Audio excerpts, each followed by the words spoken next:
I am a shiny hunter. If that statement alone doesn't convince you, a quick glance into my Pokemon home or at my playtime can give you an idea of just how many hours I've spent hunting shiny Pokemon over the years. From old school random encounters and soft resets to Dexnav chaining, breeding, and utilizing the SOS method, I've always enjoyed the thrill of finding those rare color variations. However, there are 3 games that make shiny hunting a dreadful experience for me. If you've read the title of this video and are familiar with Pokemon installments over the last few years, you've probably already guessed that those games are Pokemon Let's Go Pikachu and Eevee, Legends Arceus, and of course, Scarlet and Violet, which all feature overworld shiny Pokemon as the primary method of shiny hunting. And after spending time hunting in these games, I've come to the unfortunate conclusion that overworld shiny Pokemon suck,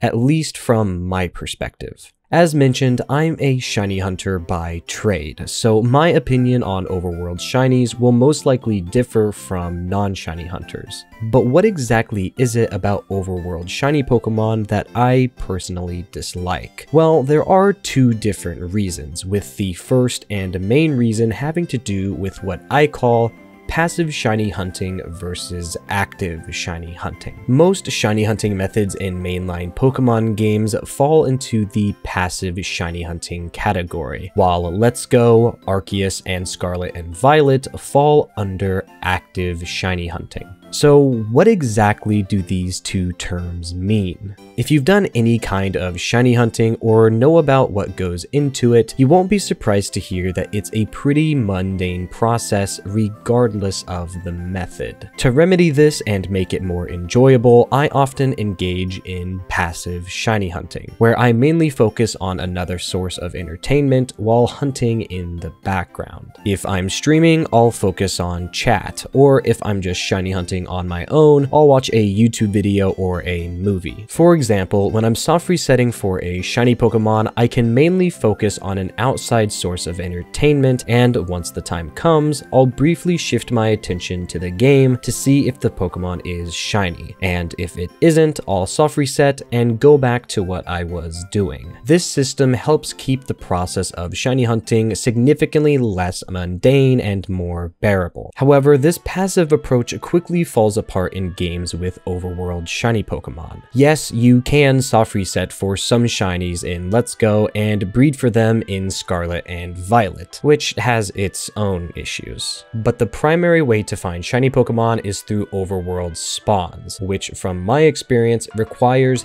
active shiny hunting, where you'll need to focus most, if not all, of your attention on the game if you don't want to risk missing out on a shiny Pokemon. In Let's Go, for example, a shiny Pokemon can appear and run off the side of the screen without you ever knowing if you're not paying enough attention. This issue isn't as prevalent in Legends Arceus since there is an audio cue for shiny spawns. However, I generally play without audio, so for me, the issue of having to pay close attention is still prevalent. And of course, Scarlet and Violet outright removed this audio cue. Combine that with the fact that there aren't sparkles around shiny Pokemon in Scarlet and Violet, a lot of the Pokemon being super tiny, some being barely distinguishable from their normal counterparts, and the lackluster resolution, missing a shiny becomes almost inevitable unless you're constantly glued to the screen. And I know it might sound trivial to complain about not being able to multitask while shiny hunting, but remember, shiny hunting is inherently mundane, and on its own isn't exactly a fun or exciting thing to do. And overworld shiny Pokemon cause you to make a choice. Do you try and do something on the side while hunting and stress out about the potential of missing a shiny, or do you do nothing on the side and focus solely on the mundane task of shiny hunting? Either way, this strongly deters me from hunting in these games. The second, less critical reason I'm not a fan of overworld shiny Pokemon is that they can make encountering a shiny feel less special. While the base odds of finding a shiny are the same since Generation 6, the sheer number of potential shiny encounters artificially increases the odds. Now, don't get me wrong, I don't believe shiny Pokemon must be super rare, and I do think it's great that more casual players can experience the excitement of finding one. But for me, as a seasoned shiny hunter, shinies in these games just feel less special. The presentation and excitement of finally seeing those sparkles after thousands of soft resets or random encounters just doesn't compare to finding an overworld shiny Pokemon. So how can these issues be resolved? Well, for starters, bringing back the shiny sparkles and audio cue from Legends Arceus would be a huge improvement. Adding additional shiny hunting methods, random encounters, or the ability to soft reset for old legendaries like in the previous games would also be beneficial. Overall, I think these few simple things could serve as a massive improvement to the shiny hunting experience in games where overworld shiny Pokemon are present. Now, whether or not the next installment in this series will feature any of these improvements is of course for the developers to decide. But that is going to be it for this video. Let me know in the comments how you feel about overworld shiny Pokemon. Am I being dramatic, or do my criticisms have some merit? I would absolutely love to hear your thoughts. And if you are interested, you can check out this video on screen where I discuss how long it would take to get every shiny Pokemon through breeding in Scarlet and Violet.